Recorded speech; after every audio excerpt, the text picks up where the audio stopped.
I bore witness to the distressing aftermath of Siad Barre's tyrannical regime in Somalia. I traveled across the landscapes where many innocent lives were taken. I encountered survivors bearing the physical and emotional wounds of the millions of landmines that were planted in our homeland.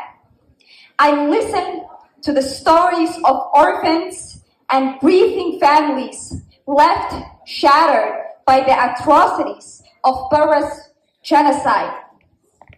This destruction claimed the lives of several of my own family members. Amidst this devastation, however, I also saw the brave spirit of the Somaliland people. Through our unwavering unity and unyielding resilience, we have transformed the acts of despair into the bedrock of a nation. Despite the ruins of schools, homes, roads, and livelihoods, our people have never relinquished hope. Our collective determination forged a path towards democracy and progress that the economists hailed as, quote, East Africa's strongest democracy. Our democratic country has recently signed a memorandum of understanding with Ethiopia that involves Ethiopia leasing sea access from Somaliland for 50 years in exchange for financial considerations, closer economic ties, and Somaliland receiving its long overdue recognition. Shortly after the MOU was signed, the U.S. Special Envoy for the Horn of Africa, Ambassador Mike Hammer, stated that, quote, the status of Somaliland is an issue for all Somalis, including Somalilanders, to decide. Reflecting on America's own history, one can't help but to draw parallels to the struggle for independence. Ambassador Hammer, I wonder how George Washington would have felt if the world powers 2.5 centuries ago declared that the status of America is an issue for all English people, including Americans, to decide. No, America, the status of Somaliland is not up to all Somalis.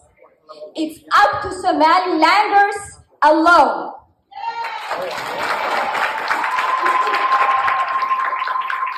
To suggest that our fate should be dictated by Somalia runs contrary to the very ideals America was built upon.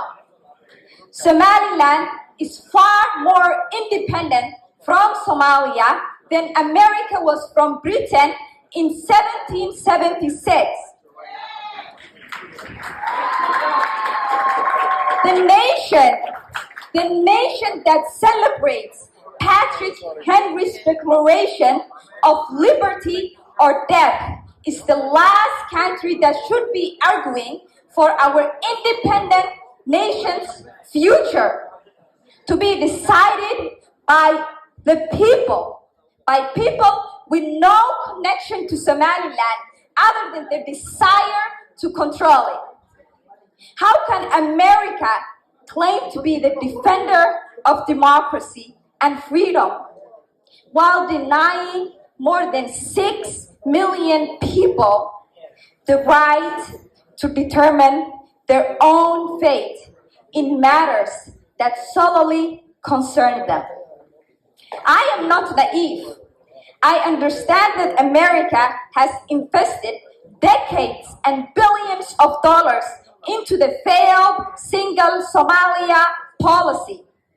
I see clearly that Somalia vehemently opposes the MOU because, much like the DP World deal before it, Somaliland's ability to engage in and execute such agreements is proof that Somalia's sovereign control over Somaliland is on paper only.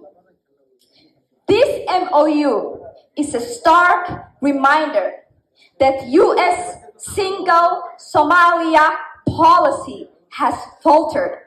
The emperor has no clothes. I love America, and I hope that it will realign itself to defend democracy, liberty, and self-determination.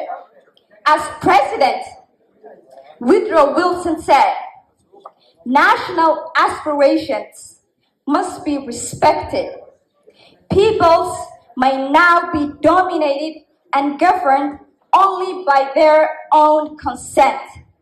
Self-determination is not a mere phrase. It's an imperative principle of actions which statesmen will henceforth ignore at their peril.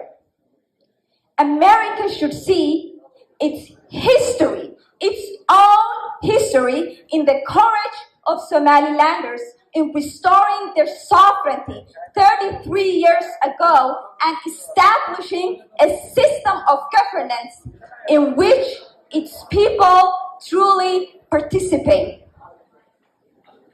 And to all of my Somalilanders, Hadrawi Allah ha u naxariistay ayaa waxa uu yiri wax la cuno sabiib baa ah nin samaystay waan faan leh waxaad haysataa saas ah guushu waa dhankiina cidda faali kartaana waa idinka.